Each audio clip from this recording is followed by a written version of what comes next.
Welcome to Health Oddity, the show that strips away the jargon and hype surrounding all things health and fitness to help you live a long, strong and energetic life. Lining up at the bar this week, here's Peter Ladd and James St. Pierre.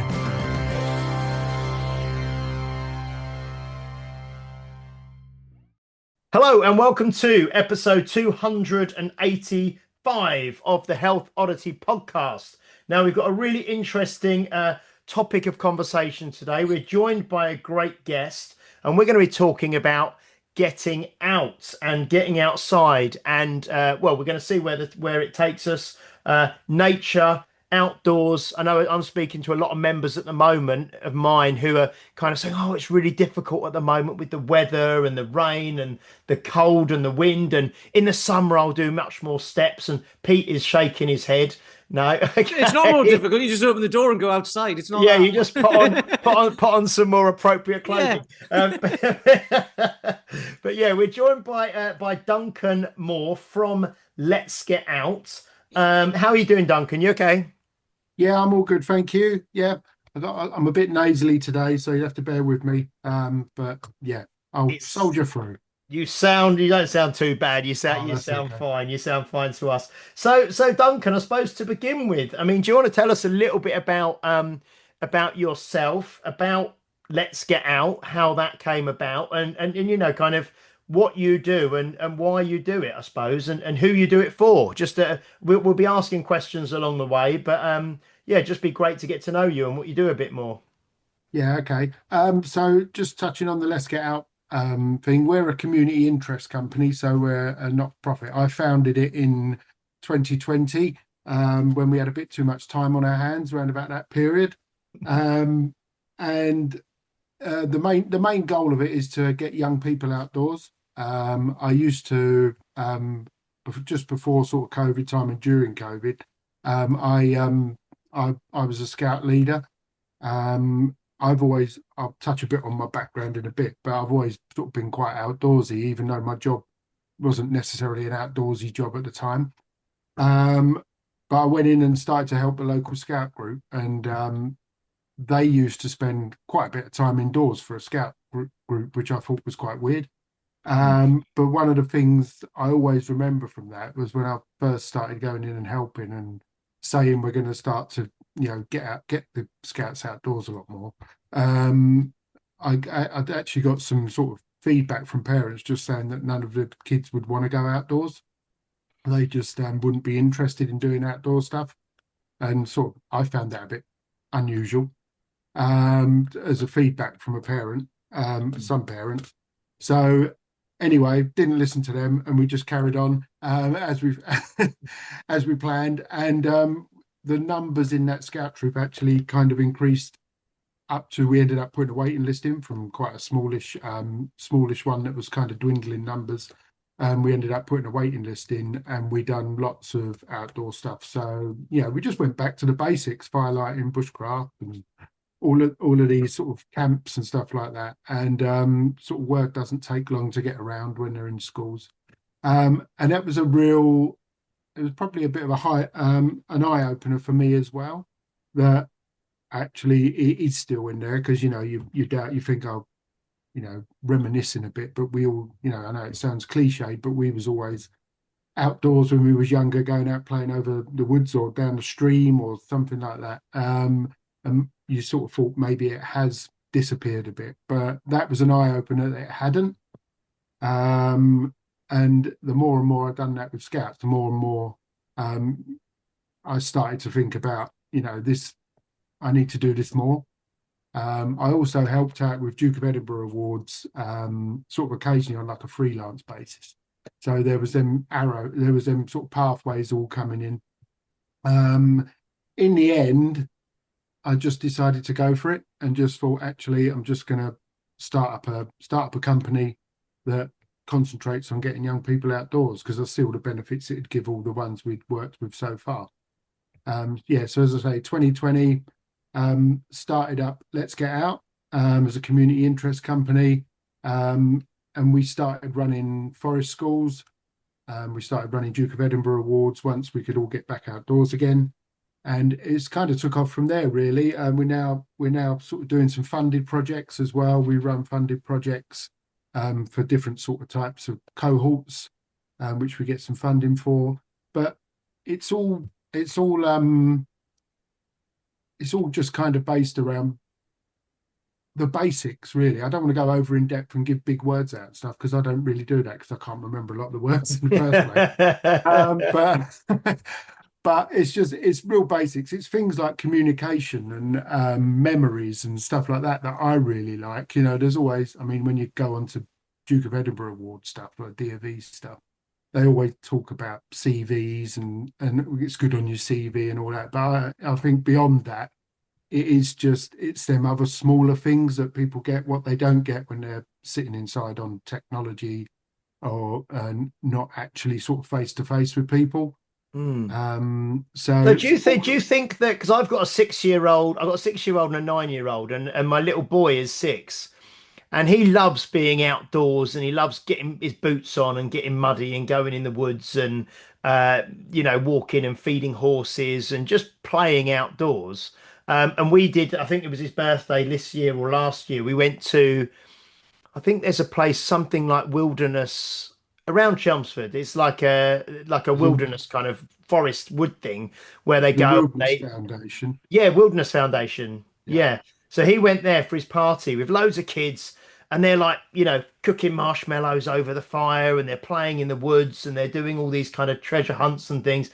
And I think so because like you say, I think people have a view now of, well, kids aren't interested in that now because they're playing on computer games or they've got their tablets and stuff. But do you think it's almost, is it a lack of, in certain sort of societal and socio-economic groups, maybe there's not the option or the ability to get out as much if you're kind of maybe living more in a city and things like that? Or do you think maybe parents just aren't, both parents are sometimes very, very busy, so it's easier to just keep kids indoors and not take them out? I mean, what do you think's going on there in terms of why we have this perception of children not wanting to, but when they actually get out, like you say, they really connect with nature and they love it? Yeah, I think it's there's a little bit of everything in there really with what you said. So there is lack of spaces. Sometimes in cities you're more blessed with open spaces you can use than you are if you're out in the countryside, because the countryside looks all nice and open, but a lot of it's farmland, and you're only got the odd public footpath and place to use. A lot of woodlands you see are private woodlands, and so sometimes you do have more options of getting out and about in cities. They have more designated green spaces, unless you go out to the hills with your open access areas. But I think there needs to be more places where people can go and venture out. I mean, you've only got to look at some of, if you go around some of the home counties and some of the country parks, what you have, they get so busy in the summer that sometimes them little country parks get so busy. I think it has the reverse effect of putting people off, because they're mobbed. The car parks are full, and it's nice that people are actually using them, but they're too busy, which shows that there's not enough places for people to actually spread out.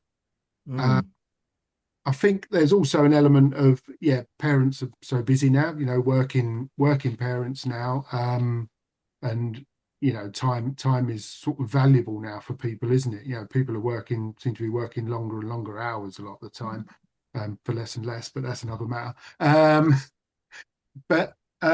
So I think there's that, but I think there's also an element of the fear factor as well comes in huge when it comes to young people.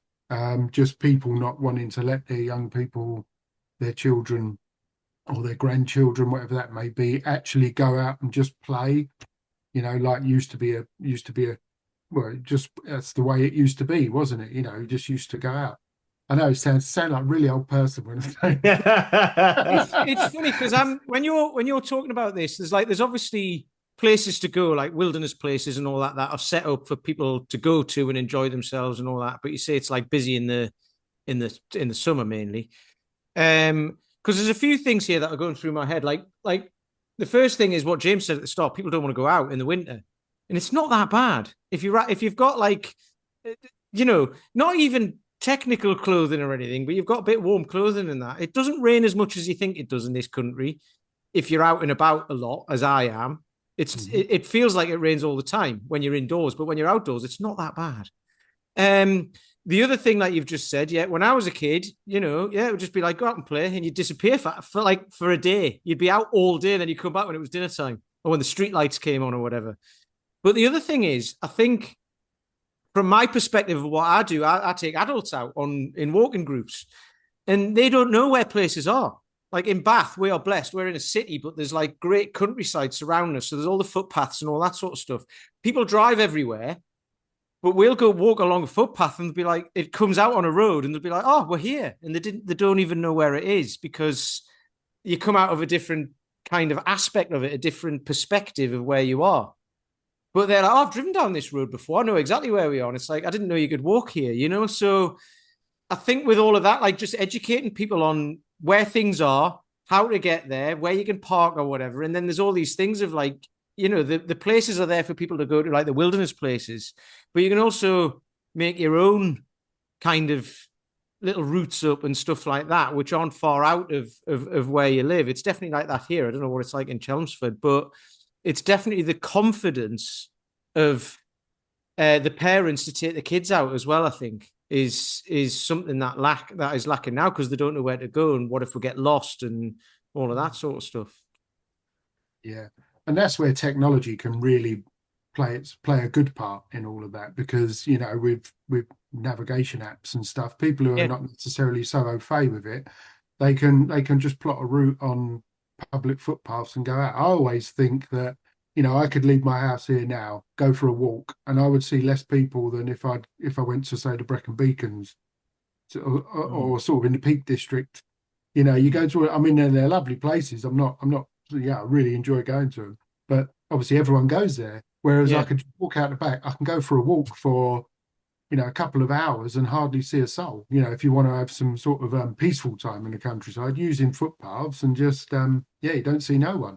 And that's on your doorstep. Like you say, it needs to be, it's giving people that knowledge and that confidence to go and do it, isn't it? Really. Well, I think what you're talking about showing kids where to go and stuff is great because, like, from my point of view, I'd want them to show the adults as well. The kid, because when we go out, like I say, I show people where things are because there's lots of places where you can get a map and you could go, but people haven't got the confidence for the maps because you've got people who will go out on their own happily, like me. You've got people who will take a map and go out with a couple of friends, but then you've got people who will be like, well, I've got a map, but what if I get lost and I won't know where I am and I can't navigate? So, if you can show those people just a few routes, then they're like, well, I know where to go now. So they can do that. And then they start to build their confidence up and might get into a bit of navigation and stuff like that. So that's where the Duke of Edinburgh thing comes in really well, I think, because, it teaches kids like how to do that basically, doesn't it? Yeah. I think it's also nice when you see, obviously we do a lot, all young people, but when you go out, like I take the dog out and you see local rambling groups out with older clientele, should we say, but you walk past them and you just hear the conversations and everyone chatting away, and it's just so nice. I mean, I always have something in my head that the bigger the thing I want to think about, the longer walk I go on. So the bigger the problem or the decision I've got to make, the longer the walk is, because it takes longer to switch off more. So if it's quite a big decision, the dog gets dragged on a longer walk. So. There's also a thing I've just thought about there, like if you meet a mate for a pint or something like that, you always said, we're having a good conversation. Do you want another one? If you're out on a walk, you can go, we're having a good conversation. Should we go this way instead? And then you can prolong it. Yeah, definitely. Yeah. So Duncan, what would you say? I mean, we've had a guy, I don't know if you know Nick Rainbird at all, who's another fairly local person, but we had him on and he does like things like forest bathing and he's into Wim Hof and being out in nature a lot. I spoke to his wife recently, and I mentioned that you were going to come on the podcast, and they both live, I think they're Writtle kind of area, but they both, and I think she'd heard of you, and then there was another lady I spoke to earlier today, Sue Bell, who runs Kids Inspire, who knew you, or knew Let's Get Out, for example. But what would you say? Obviously, this is something you've set up, and it's important, like you say, you want to encourage and help kids to get out more and to get out in the nature and to be. But what are the kind of benefits that you really see? And I suppose there's physical benefits, there's kind of mental benefits, there's societal benefits, there's all kinds of benefits. But what do you see as this is what you do? The benefit of kids getting out more. What do you see? I always think the overwhelming one for me is communication and how they communicate with each other in different types of ways as well, not just conversing with each other. When you're actually face to face, especially if we do sort of some of our residentials or the expeditions when they're out a bit longer, or forest schools when they get to know each other longer, because they're away from not because they're away from their technology, just how they're in that zone where there's no other distractions and they have no options but to communicate with those people. But I think it's things I often pick up, it's things like they learn facial expressions and stuff as well, which I think is something that is kind of getting a bit removed with how people communicate now, especially how young people communicate, their heads down, Snapchatting and stuff like this, that they've lost a lot of that actual face-to-face communication. So I think that's one of the really big things we see, that whole communication side and how that improves.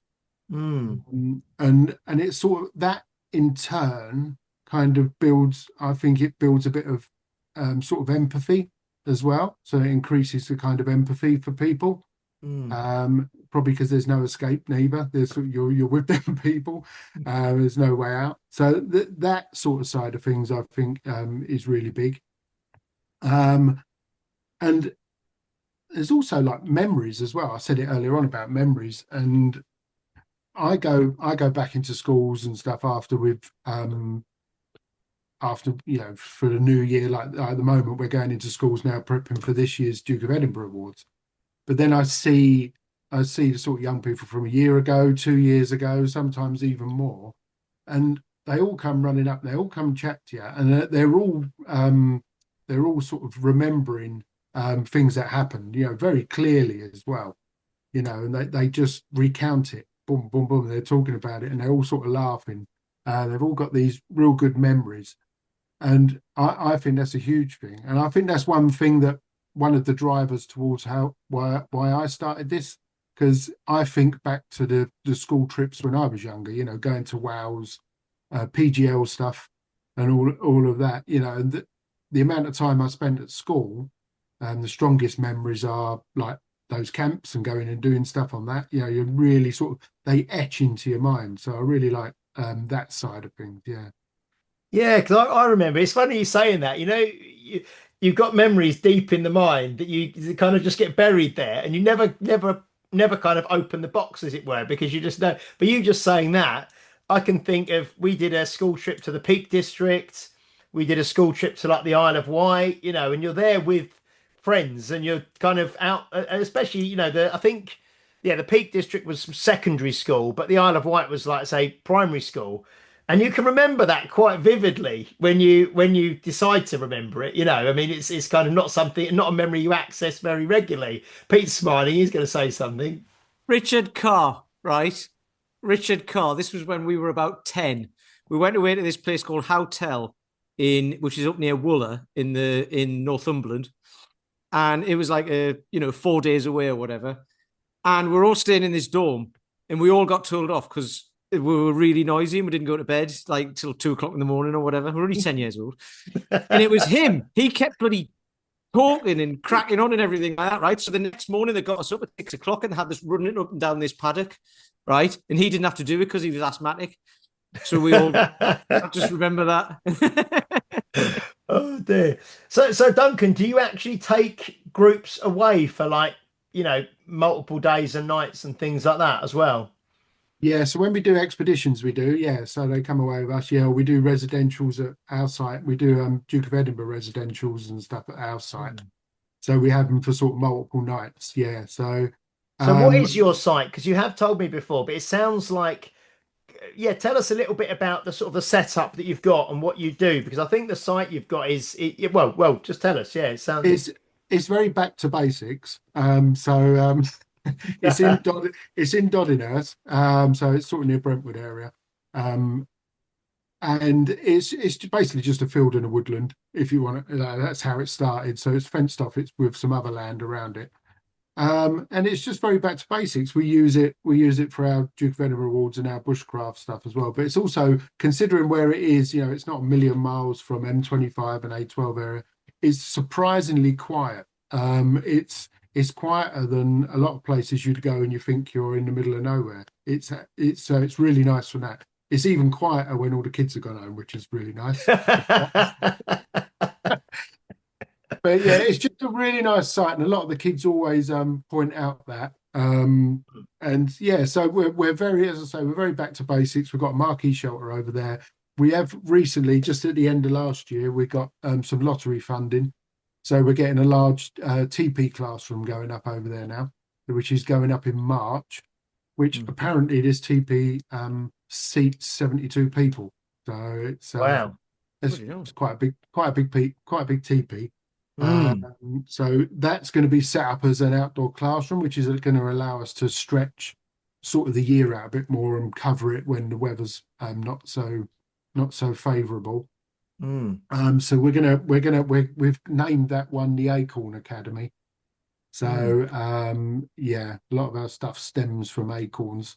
Just yeah, just another long dog walk of me thinking that kind of, yeah, so that stems from, I'll just go off on a little bit of a tangent, but that stems from one of our funded projects. We put it under the Every Acorn project. So that's kind of our umbrella name for them all. So it stems from every acorn a big strong oak tree can grow. So if we treat our young people as the acorns, they'll grow into the strong adults of the future, which is sometimes my little tagline, like building strong adults of the future. Yeah, so that's where the Every Acorn project kind of stemmed from. Yeah, so once we get that classroom up, that should be a really good link. So we've got somewhere to actually learn when the weather's not too good, but we haven't got to put off sessions and stuff. Yeah. So in terms of the stuff you mentioned, sort of bushcraft and things like that. I mean, I know there's lots of popular, obviously, like Bear Grylls and people like that who, on TV, and there's those kind of programs, that not kind of nature programs and wilderness programs and things like that. I mean, when kids are coming to you and getting involved in maybe like the bushcraft and the outdoor stuff, I mean, how quickly do they take to it? Do you find that, because kids, again, we may be generalizing here, and I probably am, but whereas kids now spend a lot more time on technology than we did when we were young, do they kind of take to this physical stuff quite quickly, or is it taking them a little bit more time to, to get back to nature, I suppose, which is what you're doing with them? Yeah, well, if the key to that is to start with fire a lot of the time. So go back to the basic of fire, because just everyone loves starting a fire. They do. Kids just, I think it's just a subconscious thing. I think it's a human thing, isn't it? It's something that humans own fire. Other animals don't, do they? It's ours. That's our unique ability, if you like. And there's definitely something in the subconscious that they love building a fire. They don't like so much going and collecting the firewood a lot of the time to keep it going once they've actually lit it. That's the tricky part. But if you start off with the sort of the basics of fire, they really engage. But the fire is a great way to bring other things in as well. So with the fire, you bring in being safe outdoors. So you sort of bring that element into it. And you can also bring in sort of tree ID and what trees to use, what not to use. and sort of countryside codes and looking at, leave no trace sort of elements and all of this. So starting with fire is really it's a really good sort of way to hook everyone in, and you can do that sort of on smaller scales depending on the age. And there's no real age limit on it. I mean, I'm not going down too young, but we've had young people, like kids about 4 or 5, and once they get, so we often use like ferro rods, the fire sticks for lighting fires, if people know them. But we've had young kids who are just so adamant they're going to do it. And it's not an age thing, it's a knack, so a little bit of strength helps, but it's definitely it's an art of using one, and they get it, and they'll be there for ages, sometimes attempting, and you're helping, and sometimes they're pulling away going, no, I don't need help, I'm going to do it myself, really adamant to do it themselves. And they get it in the end, and then they realize that there's a little knack to it, and then they start to improve. So that's a really good thing, because then, but it's almost like caring for something with a fire as well. You're bringing in that element, and suddenly they've gone to all that effort of lighting it, and then they go, yeah, I got it lit, and they turn around, it's gone out, and it's like, right, you've got this preparation and all of this stuff you start to bring in. So yeah, it's mainly fire, and then carving's probably a very close second. Just sort of shaving off pieces of wood initially when you're younger, they love that as well. Yeah, and again, that brings in elements of, being mindful of other people and safe and all of these things as well. We're using tools.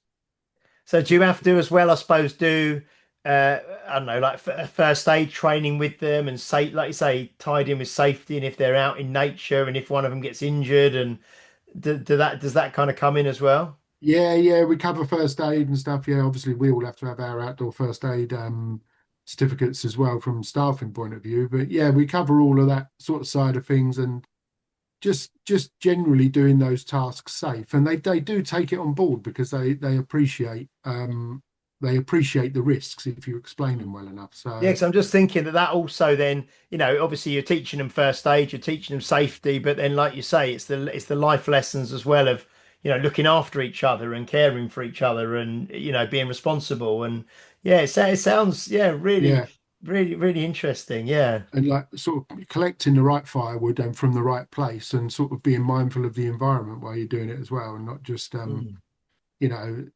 woodlands there for everything that uses it. And just sort of instilling that knowledge, which is Yeah. important.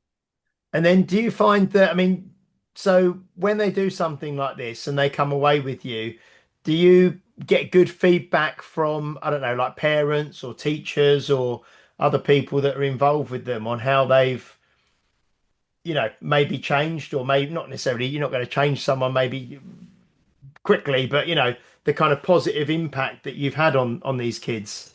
Yeah, we do get really good feedback. We always get sort of positive feedback from parents and stuff, and how much they want to come along, and all of these things. One thing I just want to add on that, because one of the things we've often got feedback from with some parents is how it improves, like just being out in that environment, how it improves like sort of gross motor skills and stuff like that. So people actually getting used to that environment, because they've not spent much time in it. We've had kids come in on sort of longer forest school sessions, and they walk into the woods, trip over the first root, flat on their face, and then they get up and walk into a branch, and it's just like, oh my God, what's going on here?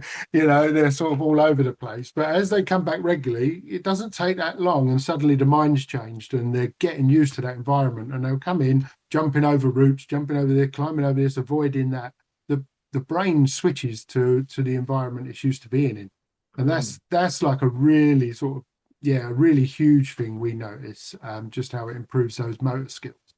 Because I think we've spoke before, Pete, and you've talked about it before, I know, where if you're constantly just looking at like a screen or a phone or something close to you, your eyes just zoom in and they focus on this very narrow field of vision. Where if you go outside, and you talk, don't you, Pete, about like looking at the horizon, and actually just opening up your field of vision and just being aware and having like peripheral vision, and like you say, walking into branches and tripping over things on the floor.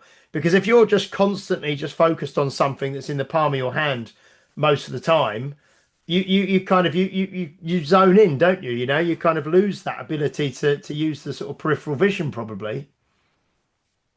Yeah, yeah, definitely. And also, how many times do people look up when they're doing that as well? You know, you never even if they look towards the horizon, how many times do they actually look upwards and sort of even notice what's going on above their head as well? You know, there is a lot of Yeah. research into you'll probably be able to remind me of the words because I told you I can't remember none of these words a lot of time. But there's a lot of research into the fact we're now using phones and actually the psychological effects of looking down, how it affects your mood and stuff like that Yeah. of actually Mm. looking down. It's funny Yeah. because even like just walking through town, through towns, you see people on the, like looking at phones and stuff like that, and they're just unaware. Like James said, they're unaware of what's around them. You know, and you'll bump into things, and you see people walk in front of cars and everything with that Yeah. sort of thing. But what I've noticed as well, and this was it wasn't really a learning curve, but it was it happened very quickly. But if you take groups out of people and you go for walks in woods and stuff like that, they're just even if they are aware of what's going on around and stuff, while they're chatting away, they're not looking down. So tree roots and stuff like that, you have to say when you go into like a wooded area, right? Look at the floor every now and then because you're gonna you're gonna be chatting away to each other and tripping over things and everything and all that sort of stuff, which is great because people forget about what's on going on around them and they chat to each other and stuff like that. So it's like it's trying to bring all of that in together, like chat to each other, get to know each other, or find out a bit more, or you haven't seen each other for ages, but also be aware of what's going on around you as well. So it teaches people how to use their brains in lots of different ways and basically multitask, I think. But that's hilarious what you say when kids just wander in and just like bang, bang, bang all over everything. And people might think that's just a clumsy kid, and it's like, no, they just don't know any different. No. There's nothing sort of sort of wrong in the brain Yeah. with it. So it's just not experienced. Yeah, it'd be the same for anyone. Yeah, it'd be the same for an adult as well.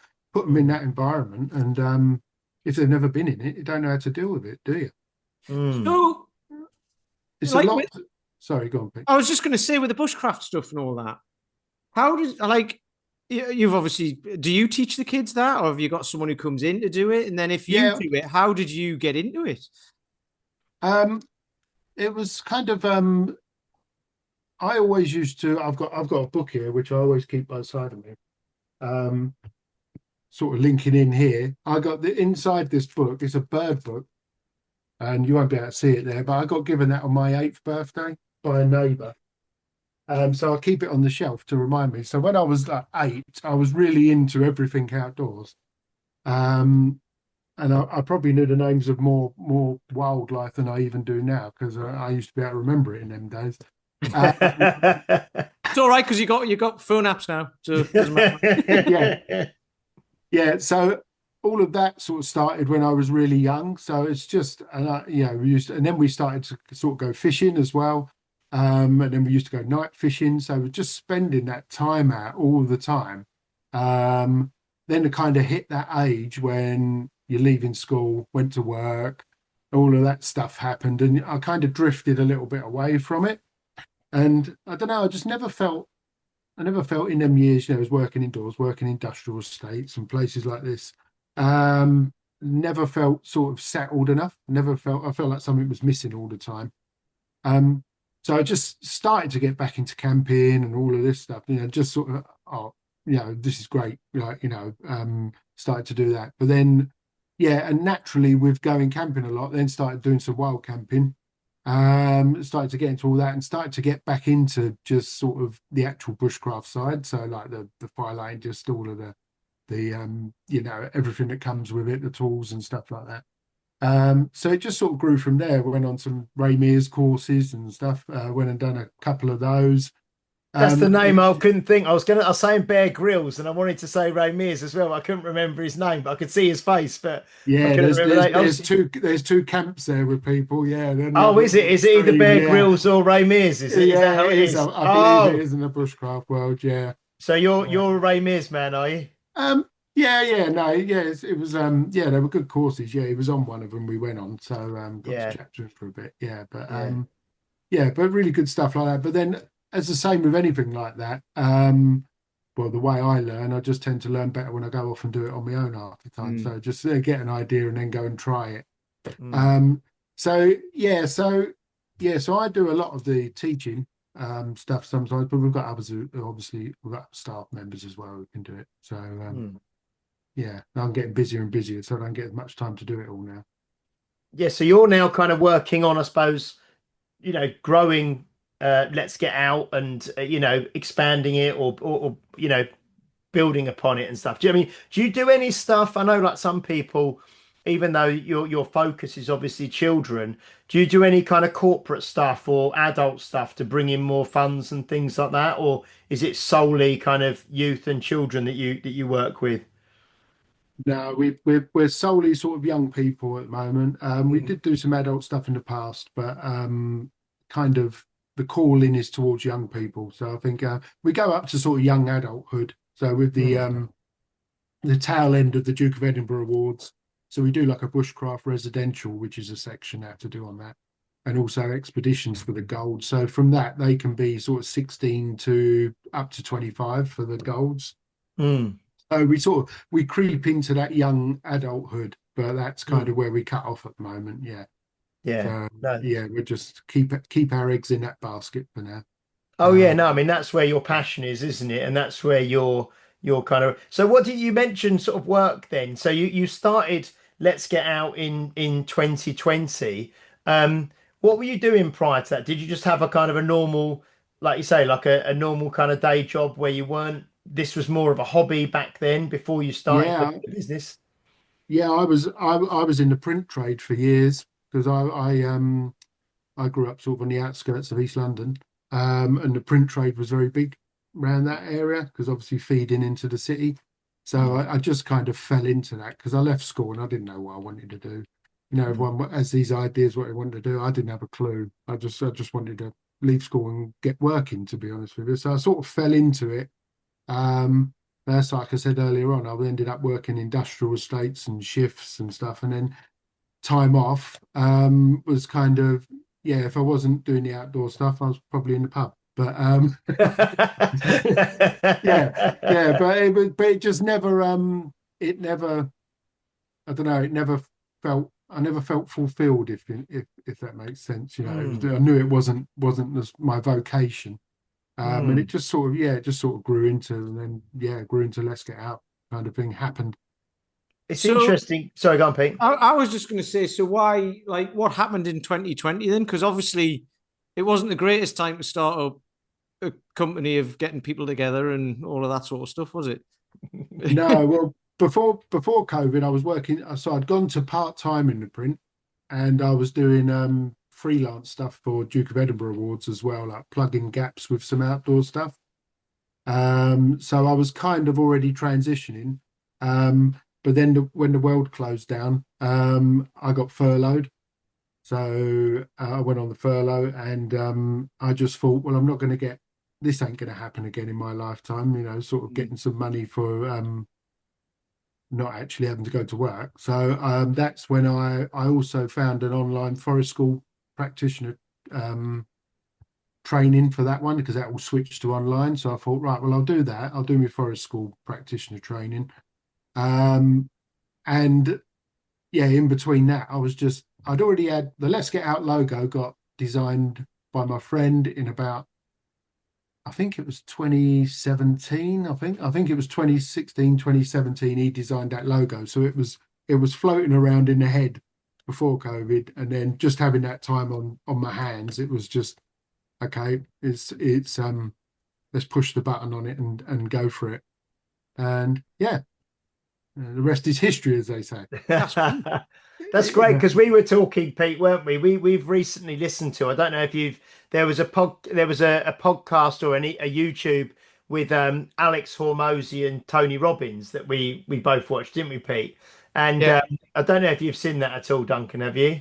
No, It's not that one. No. it's really good. It's just that been out for a few days, but Tony Robbins is talking to Alex Hormozy, but it's really about kind of it was kind of about sort of success without fulfillment, really, was what, or you know, being very successful, quote unquote, in business, but not really feeling emotionally connected to it, or not feeling a sense of fulfillment, and not actually feeling kind of happiness, or you know, a sense of connection.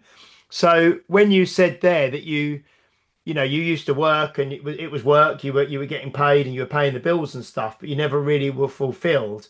But now you've obviously found something that, well, it's a passion for you, obviously. You know, you must love it, and you're sharing this with young people. So you're making a difference to young people. You're doing something very positive in the world, and you're also fulfilled yourself. So it's kind of ticking all the boxes, isn't it, I think?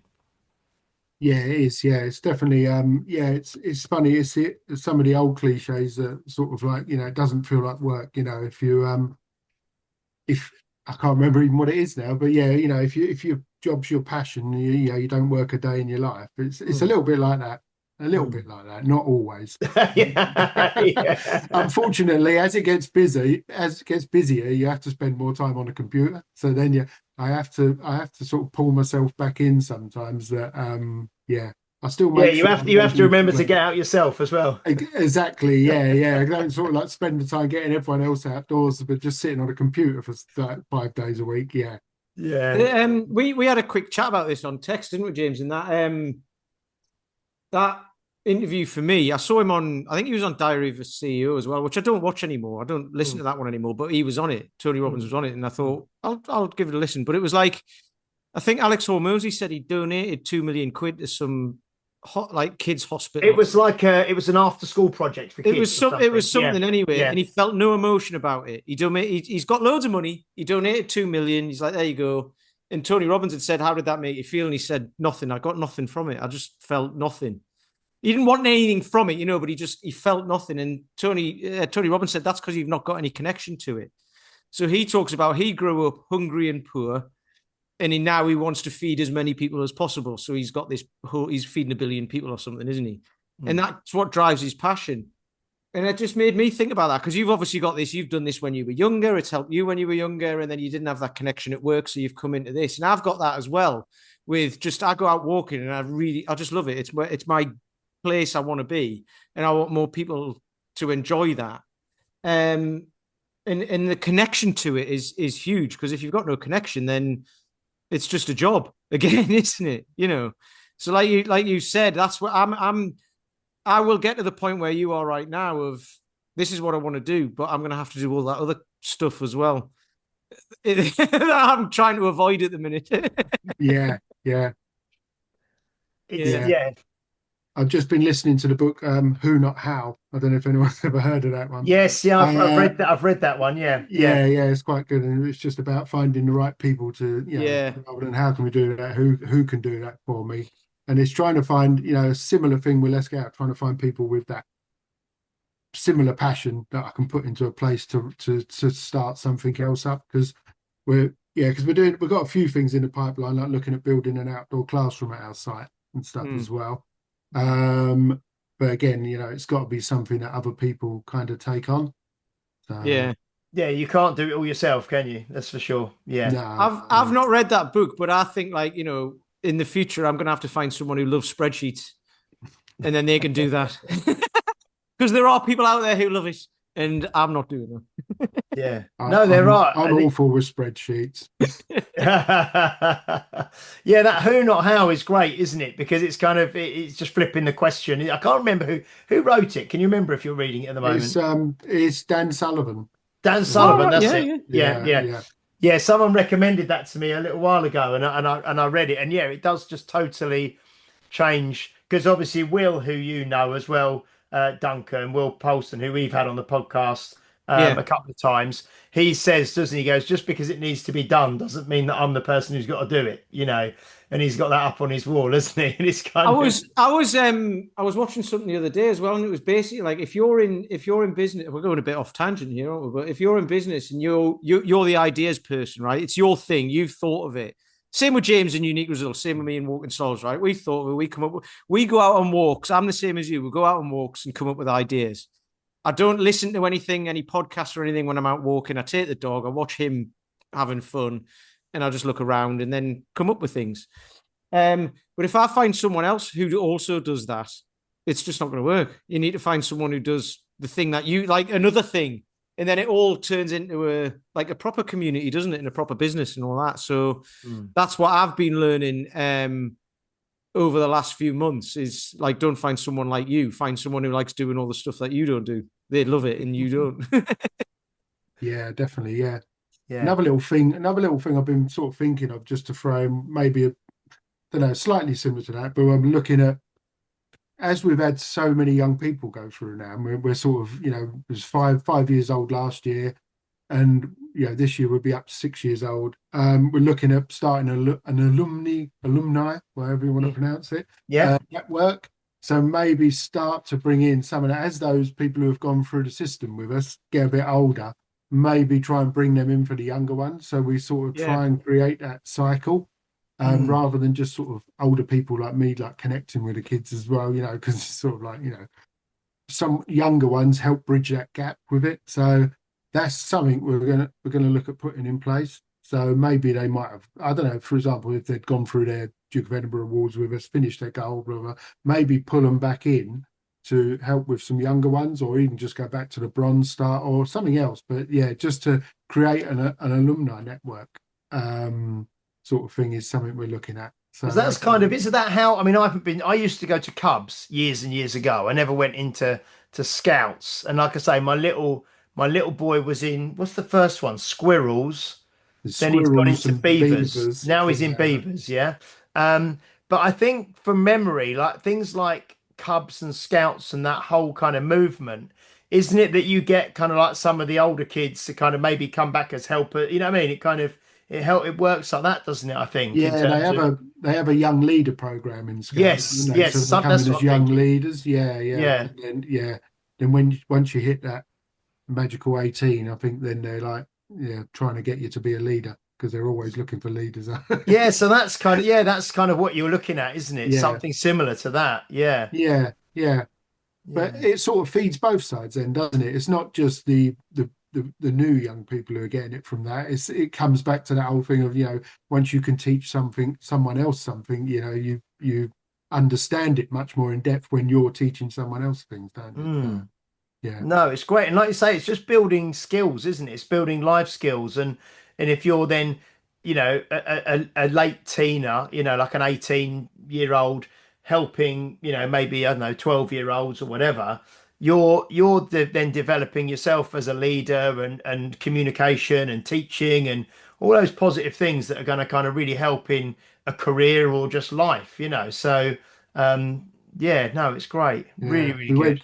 We went to Duke of Edinburgh. We had a conference the other day for all of the providers. Went down there, but they had a couple of what the DofE have as youth ambassadors. So some of the people who have gone through the award themselves, they bring them on as youth ambassadors, and it's quite nice to listen to them. So they all sat there and done a talk to us. So we're all the providers, and we're all, we've all got our slightly different ways of working, all within the framework. But to actually listen to those and be able to ask them some questions and get the feedback of the ones who are actually doing it is quite nice. So so that's sort of similar lines to that of what we're doing. Yeah, that's great. So you've got this year then, sounds like, you've got your TP going up, your big TP going up in March, which is going to be fantastic. I'll have to try and come over and see you at some stage. So I'm only in Chelmsford, so I'm literally probably 20 minutes away from where you are. It'd be really good to. I've seen your videos, obviously, of you walking around your kind of site. No, it's great, walking and talking. Because what kind of size area have you got there, like the forest and the field? It's quite a big space, isn't it? It's currently 5 acres. So yeah, it's a 5-acre site. So it's about 3 acres of field and then a couple of acres of woodland. Yeah. Compost loos and back to basic stuff. So. Which is always good for the young people to experience. Yeah. But it's good because it's kind of like a big enough site that it feels like you're outdoors and you're away from everything, isn't it? But it's also manageable, I suppose. You know what I mean? Yeah. It's not oversized. Yeah, it's not like one of these really big outdoor centres with old sort of Edwardian buildings on that needs loads of loads of income to keep it going. So yeah, so it sort of works well. But also you can make it, if you put in too many creature comforts, it kind of takes away what we're trying to do. So it's nice. We want to keep, even if the outdoor classroom goes through, you still got to keep that connection with it. Yeah. So if people are interested, Duncan, and want to kind of follow what you're doing and see, like, because we've obviously spoke about the site today, and you've spoke about the TP going up and the woodland and the forestry skills and things like that.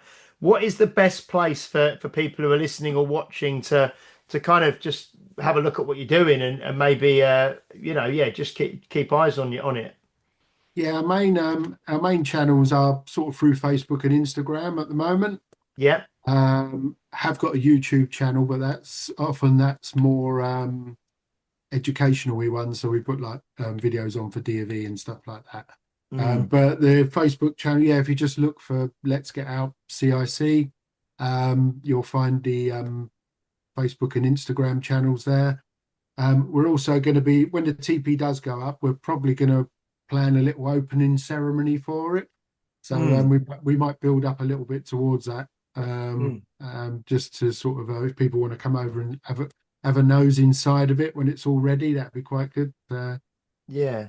So how do you actually fund yourself then? Is it like you obviously get? I mean, how, you're not a charity as such, are you, or you're a community? So we're a community interest company. So we're a bit of a middle ground of community interest companies. They're a bit of a so we're not for profit.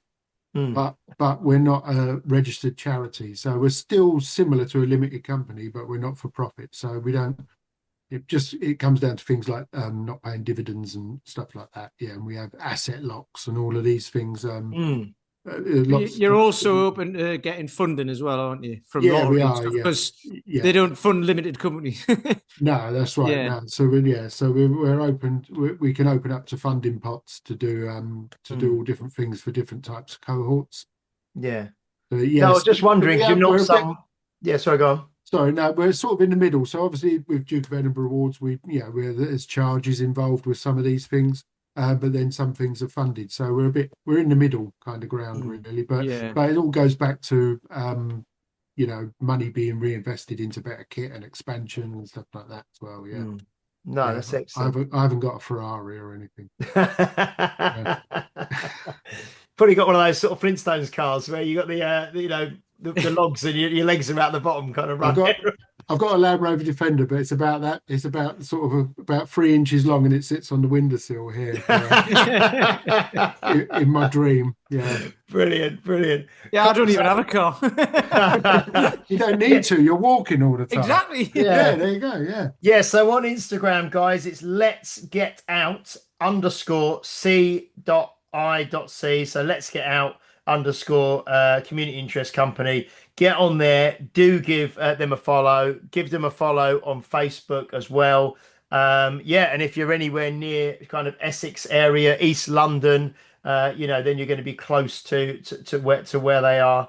Thank you so much, Duncan, for joining us. That was really interesting because it was just good to know more about what you do. Like we say, we've spoke to it's probably only really Nick, I suppose, that we spoke to, Nick Rainbird, but he's very much more dealing with adults doing this kind of thing, so it's probably kind of like adults who've got to the stage that I suppose that like you and Pete, where you used to have jobs that you didn't really enjoy, and then you found your passion. So it's dealing with office workers and people who don't really get out very much and trying to get them back out in nature. But you're obviously starting from the kind of hope, earlier in the process. So hopefully you're embedding some really good positive habits in the youth and young people that they can carry through into adulthood. So thank you so much for sharing that with us, Duncan.